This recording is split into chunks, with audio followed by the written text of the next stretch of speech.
Oke, halo, selamat siang. Kita ketemu lagi di channel Siapanya Daniela. Hari ini saya akan membahas soal matematika tentang faktorial. Ya, faktorial ini merupakan salah satu materi pengantar sebelum kalian belajar mengenai peluang. Dalam hal ini adalah permutasi dan kombinasi. Jadi sebelum kita belajar itu, biasanya akan dimulai dengan penjelasan mengenai faktorial.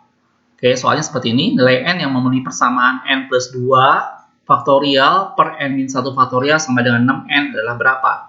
Jadi kita diminta mencari berapa nilai n yang memenuhi dalam sebuah persamaan faktorial seperti ini. Oke, jangan kemana-mana, tonton video ini sampai selesai. Nanti kita akan bahas pembahasan mengenai menghitung nilai n ini. Perlu saya jelaskan juga sebelumnya buat kalian yang baru pertama kali mampir di channel ini. Channel Siapanya Daniela ini kita menyajikan penjelasan materi dan pembahasan soal untuk matematika, fisika, kimia, dan biologi, khususnya SMA ya. Dan setiap hari kita upload video-video baru. Jadi buat kalian yang belum subscribe, silahkan subscribe dan nyalakan loncengnya supaya setiap kali kita ada video baru, kalian bisa dapat informasinya. Oke, jangan kemana-mana, kita akan lihat pembahasannya sebentar.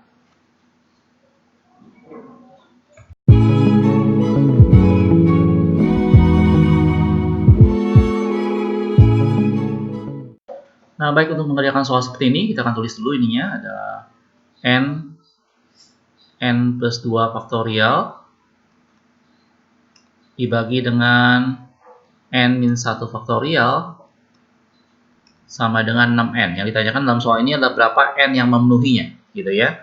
Nah, sebelumnya kamu ingat dalam prinsip faktorial bahwa yang dimaksud dengan faktorial adalah, saya tulis di sini ya, kalau n faktorial ini berarti adalah n dikali dengan n-1 gitu ya, dikali dengan n-2 dan seterusnya. Gitu ya, sampai terakhir dikali 1.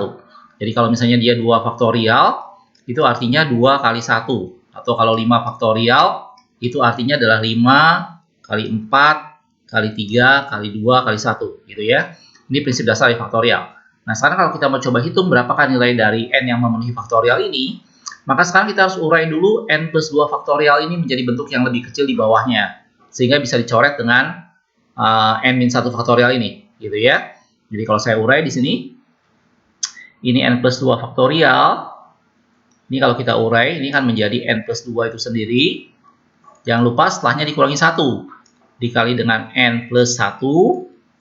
Dikurangi 1 lagi dikali dengan n. Dikurangi 1 lagi dikali n-1. Dan seterusnya. n-1 ini bisa dibilang n-1 faktorial. Gitu ya. Jadi kalau saya kembali ke bentuk ini misalnya, artinya 5 faktorial ini kita bisa tuliskan menjadi 5 kali 4 kali 3, 2 kali 1 ini adalah 2 faktorial. Artinya ini dikali dengan 2 faktorial. Ngerti ya? Hal yang sama juga di sini. Jadi kalau ini dikurangi 1, nanti sampai n-1 faktorial, ini kita biarkan di sini. Jadi kalau kita bagi dengan n-1 faktorial, maka ini bisa dicoret. Sehingga kalau kita lanjutkan dari soal di atas, ini menjadi n plus 2 faktorial, gitu ya, dibagi dengan n-1 faktorial. Ini kita bisa urai yang atasnya menjadi n plus 2, gitu ya. Yang tadi saya sudah tulis, dikali dengan n plus 1, dikali dengan n, dikali dengan n-1 faktorial. Itu tadi saya sudah tulis di atas ya. Nah, ini dibagi dengan n-1 faktorial.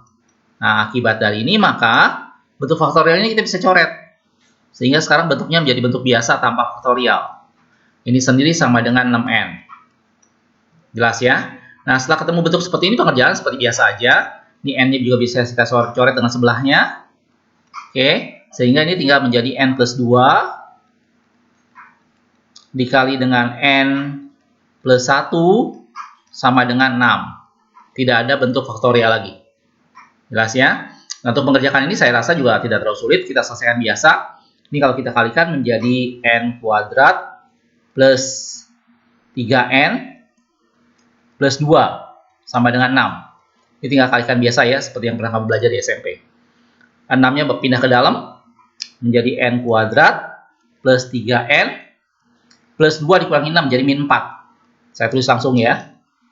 Oke, ini kita ketemu bentuk persamaan kuadrat dalam n. Yang ditanyakan dalam soal ini adalah berapa nilai n yang memenuhi. Oh, berarti ini kita tinggal faktorkan biasa aja. Ini 3n min 4 menjadi n dikalikan jadi min 4 dijumlahkan jadi plus 3. Berarti ini adalah plus 4 dan min 1. N plus 4 dikali dengan n min 1 sama dengan 0. Hati-hati, kamu tidak bisa mengerjakan ini langsung dari bentuk yang asal ini. Nggak boleh ya. Jadi dari bentuk ini, kamu tidak bisa kerjakan langsung ke sini. Nggak boleh. Kita harus kalikan dulu, baru kita ketemu bentuk persamaan kuadrat yang baru. Baru kita bisa faktorkan. Dari sini kita bisa dapat n-nya sama dengan min 4, dan n-nya sama dengan 1. Kita dapat dua nilai, min 4 dan 1. Ingat, pada faktorial, nilai n yang memenuhi itu hanya yang positif. Sehingga jawabannya adalah n sama dengan 1. Kalau kita lihat dalam pilihannya itu adalah A. Jelas ya, jadi prinsip pengerjaan faktorial tidak terlalu sulit. Yang penting kamu turunkan faktorialnya menjadi bentuk yang lebih sederhana di bawahnya, sehingga bentuk faktorialnya bisa dicoret. Akibatnya pengerjaan hanya merupakan bentuk persamaan kuadrat biasa.